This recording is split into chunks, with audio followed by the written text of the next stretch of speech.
Hello everyone, आप देख रहे हो शिक्षा कक्षा। मैं श्वेता आप सभी का शिक्षा कक्षा में बहुत बहुत स्वागत करती हूँ। फ्रेंड्स, आज मैं वायुमंडल जो एक टॉपिक है उसको लेकर आई हूँ, जो एनसीईआरटी की किताब से लिया गया है, पुस्तकों से लिया गया है और यह कक्षा 6, 7, 8 सभी के लिए अत्यंत उपयोगी है। इसके साथ साथ ये CTET, TET, UPTET, UGC NET और जो भी बैंक आदि की जो भी एग्ज़ाम्स होती है उन सब के लिए अत्यंत उपयोगी है, क्योंकि इन सभी एग्ज़ाम्स में वायुमंडल से रिलेटेड क्वेश्चंस आते रहते हैं। तो मेरा प्रयास है कि मैं आप लोगों की थोड़ी हेल्प कर पाऊँ। अगर ये आपको उपयोगी लगे, अच्छा लगे तो चैनल को लाइक करके सब्सक्राइब कर लेना और नोटिफिकेशन बेल को ऑन कर लेना। तो चलिए शुरू करते हैं आज का टॉपिक, वायुमंडल। वायुमंडल में देखते हैं कौन कौन सी गैसें होती है। नाइट्रोजन जो 78% होती है, ऑक्सीजन 21%, आर्गन 0.33%, CO2 0.03%। तो फ्रेंड्स ये जो है एक परसेंटेज है जो हमारे वायुमंडल में जो गैसेस होती है। इसके अलावा कुछ अदर गैसेस भी होती हैं। अब हम इनके थोड़ी प्रॉपर्टीज देखते हैं।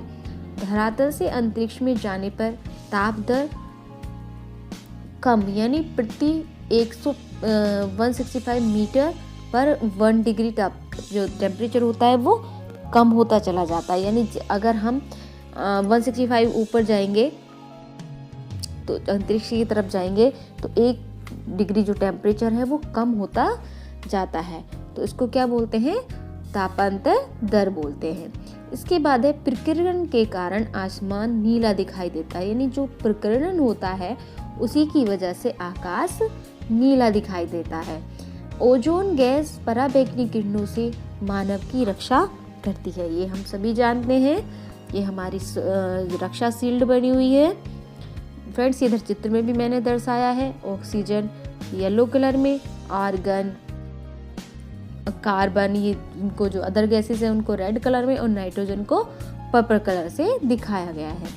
इसके अलावा है ग्लोबल वार्मिंग के लिए उत्तरदायी गैसें कौन कौन सी हैं? CO2, NO2, CHO4। इसके अलावा नाइट्रस ऑक्साइड।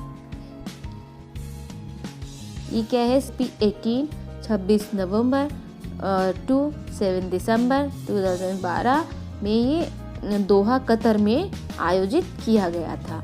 उसके बाद है ये डरबन में COP जो 17 था वो डरबन में साउथ अफ्रीका में दिसंबर 2011 में ऑर्गेनाइज किया गया था। अब हम बात कर लेते हैं वायुमंडल की परतों के बारे में। तो फ्रेंड्स, वायुमंडल की जो लेयर्स होती है उनको समझना बेहद ज़रूरी है, क्योंकि इससे रिलेटेड क्वेश्चंस हमारे जो एग्जाम्स होते हैं उनमें लगातार पूछे जाते हैं। तो जो पहली परत होती है वो क्षोभ मंडल यानी कि ट्रोपोस्फेयर होता है, जो क्या होता है भूमध्य रेखा पर इसकी ऊंचाई 18 किलोमीटर और ध्रुवों पर 8 किलोमीटर होती है। तापपतन दर जो होती है वो प्रति 165 मीटर पर 1 डिग्री कम होता है। जो मौसम संबंधी घटनाएं होती हैं वो सब इसी स्फीयर में होती है, यानी ट्रोपोस्फेयर में जो जितनी भी मौसम संबंधी घटनाएं होंगी वो सब हमारे क्षोभ मंडल में होती हैं। इसके बाद है समताप मंडल, स्ट्रेटोस्फेयर।